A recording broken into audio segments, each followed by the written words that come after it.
gonna show you an experiment called musical fire that will blow your mind. First we have taken some water, then we will pour it in the glass. After that we will mix it up with sanitizer. After that we will fire it because sanitizer contains alcohol which makes it to catch fire easily.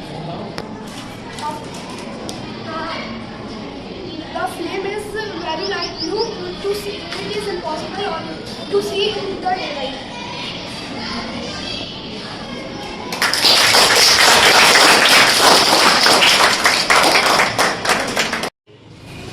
Take some sanitizer and mix it in the water.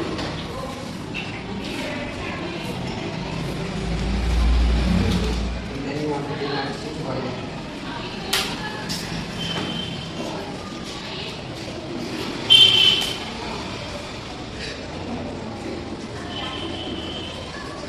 There is no fire, and then you want to take some